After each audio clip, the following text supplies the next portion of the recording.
everything that is matter is a very long-standing and therefore very evolved, that's why we use the term sophisticated thought. And you have to understand, this is really good. We've not been here before. This time-space reality that you all acknowledge is tangible, seeable, hearable, smellable, tasteable, touchable. It wasn't just thought into being. It is held into beingness by continuous thought. Have you ever seen how an abandoned house disintegrates? Yeah. Isn't it interesting? Stood there all those years. The wood held up. The curtains held up. And it isn't because the bugs moved in, friends. It's because attention was withdrawn from it. So the holding of it in its reality ceased. Make sense? You like that. That's good. Leading edge. So we'll say it again so that we can come back to this powerful place. This matter, this tangible, seeable, hearable, smellable, touchable reality that you all are enjoying so much wasn't just thought and then forgotten. It was thought and is remembered. Remembered by those of you who are present and calling it forward, and remembered by those like us who are focused through you into it, you see. As you do your best to de-emphasize the energy around the specifics of the unwanted, then you begin to vibrationally move. So let us be very clear about this. When you really, really know that you don't want something, that means you really, really do know what you do want. But there's a stronger vibrational tug of war going on in that, that you can accomplish, but it takes more focus. If you sort of know you don't want it, then you sort of know you do want it. And it's easier to make that, except you have less inspiration to do it. In other words, sometimes the things that bother you the most are the things that bring the most inspiration from you. When something really, really bothers you, what you really, really want is really, really strong. It's just that you have to overcome all of that, what you really, really don't want. And we think most all of you are working too hard at all of this. We want to say to you that there could be 10 really important things that you want, and 9 of them not working out at all right now. If you're taking score, having conversations with your girlfriends, blogging about it, joining lists about it, what you're noticing is hardly everything's working. There's just this one thing that's working. And we want to say, if you would focus upon that one thing that is working and use it as your basis of your point of attraction, the other 9 things would come into alignment, and they would come into alignment fast. But most people are so problem-oriented that they feel like they have to get to the bottom of the problem. And we want to say to you, there is no bottom. There's no bottom, because it gets deeper and deeper and deeper and deeper. The more specific you are, the deeper it gets. So stop it and go general. And as you go general, then what's really delicious is to keep reaching for the improvement that is also never ending. In other words, it is such a wonderful thing to stand where you are and know that you're not where you want to be.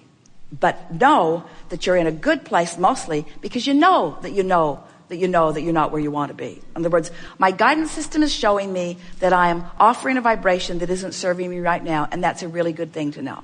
So now you're working. We've offered processes. Every process we've ever offered is to assist you in releasing resistance and move more in the direction of what you're wanting. Pick the ones you like, leave most of them alone, and just do what we're telling you today, because it's the thing that's the most efficient from where most of you are. Just go general and you'll feel better. So as you go general, as you are feeling better, what happens is then the manifestations begin to occur to you. The first manifestations of what is wanted that begin to occur is an emotion. Next, you will begin to feel some thoughts will come into your mind. It feels like inspiration. Next, people will begin commenting. Things begin moving. In other words, it happens really, really fast. The manifestations begin to reflect your improved vibrational stance. So now, what has just happened? I knew what I didn't want, which meant I knew what I did want, sort of, although I couldn't speak it very clearly. But I did know that I wanted to feel better, so I did my best to find better feeling thoughts. And in doing so, I came into alignment with what I wanted, where formerly I was more in alignment with the absence of what I wanted. So now I'm more in alignment with what I want, and now I stand in this new place because manifestations that support my movement have now taken place. And now my set of contrasting experiences has shifted. It's improved. It's still contrasting. It's shifted. It's improved. It's changed. So now I start again. I start sifting through the contrast, know what I don't want, know what I do want. But I'm not practiced at what I do want. I'm more practiced at what I don't want. So I look at it, I think about it, I talk about it, I try to find the general place of it, and I start enjoying the deliciousness of getting more specific about it. And as I'm more specific about it, as it manifests to the specifics that I have specified, I begin to feel my worthiness return. I begin to feel my power. I begin to remember who I am. I begin to notice the correlation between the specific things I'm asking for and the specific things that the universe is giving me. And now they manifest. And now I'm off and running. Oh boy, I can feel the power of the universe. But did that mean that the universe took all negative things away? Is it now not possible for me to find out that dolphins are being herded and eaten? Is it now possible for me? In other words, did the whole world turn good just because I spent a day in the vortex? No. Right. It's still the same wonderful, diverse place that you knew it would be when you came forth to sort and sift through it in order to decide what you wanted.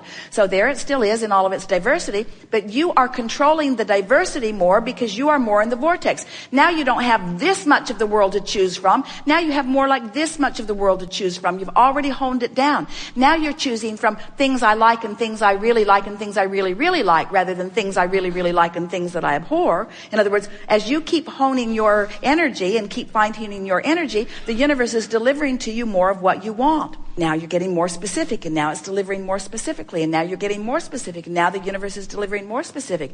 Until in time, and not very far from now, you begin to feel the reason that you came forth into this physical experience. Not to fix broken things, but to be inspired to new joyful becomings, you see. So let's say you're focused in your body, as you are, here you are, clumps on chairs, a beautiful room, magnificent city. Here you are so poignantly, vitally, physically alive, right here, right now. And as you're here right now, appreciating something, so watch this. You were non-physically focused. A part of you came forth into this consciousness. You gave birth to more. The source energy part of you became it. And right now, you're allowing the fullness of that back into your physical body. The fullness of that back into your physical body. And the thing that we want you to hear above anything that we ever say, although we have to tell you it's about the only thing we ever say.